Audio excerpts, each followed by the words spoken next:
या ठिकाणी बसलेले हेच मुळात दुर्दैवाची गोष्ट आहे। कारण ही बसण्याची वेळ आपल्यावर आलीच नाही पाहिजे असं माझं मत आहे।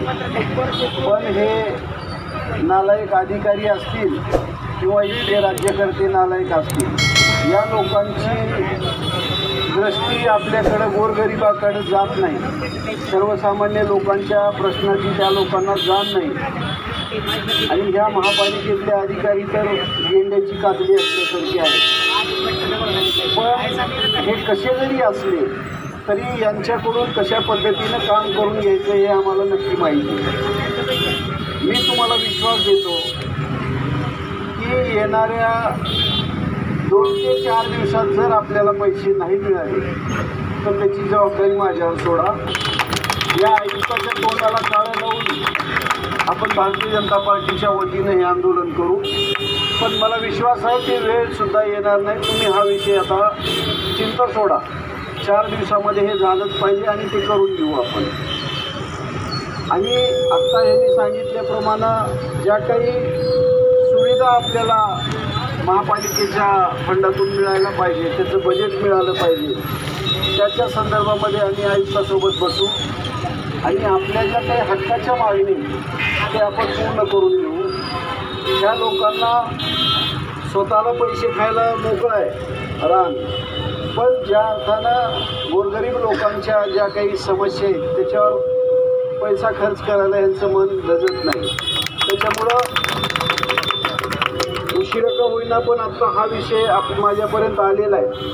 तर मी तुम्हाला या प्रसंगी शब्द देतो की येणाऱ्या काळात तुम्हाला या ठिकाणी येण्याची सुद्धा गरज पडणार नाही। कारण का, मला माहिती आहे की इथं यायचं म्हणलं तर तुम्हाला किमान ऑटोला 100 रुपये लागतात, जायला 100 रुपये लागतात। या नालायक लोकांना ह्याची सुद्धा जाणीव नाही की हे मुळात अपंग आहे, त्याच्यातून पुन्हा 100-200 रुपये घालून येण्याची परिस्थिती नाही।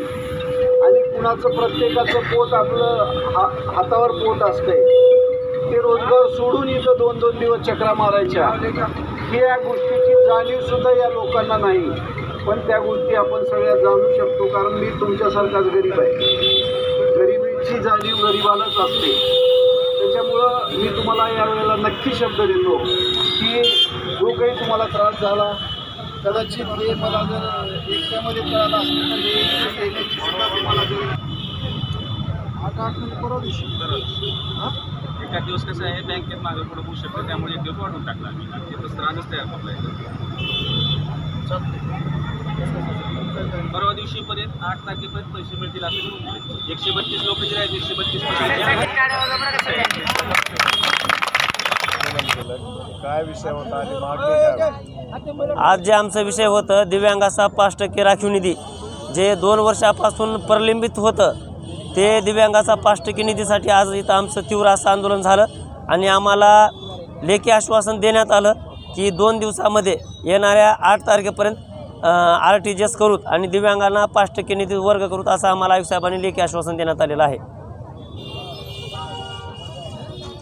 देवीदास काळे आहेत ना, तिथं लातूर महानगरपालिकेमध्ये अपंग हक्क स्वाभिमानी प्रतिष्ठान लातूर यांच्या वतीने हजारोच्या संख्येने दिव्यांग बांधव जमले होते आणि राखीव निधी 5% 2 वर्षापासून प्रलंबित होता, तिच्यामुळे आज इथं आमचं आंदोलन होतं। आम्हाला आयुक्त साहेबांनी लेखी आश्वासन दिलं की अवघ्या 2 दिवसामध्ये तुम्हाला 5% निधी तुमच्या दिव्यांगाच्या खात्यावर वर्ग करू, असं आम्हाला लेखी आश्वासन दिलं। आणि ह्या आंदोलनामध्ये आमचे भारतीय जनता पार्टीचे जिल्हा शहराध्यक्ष देवीदास काळे साहेब आणि इब्राहिमभाई शेख, मुन्नाभाई हाशमी हे सगळे लोक येऊन इथं आम्हाला सहकार्य केले।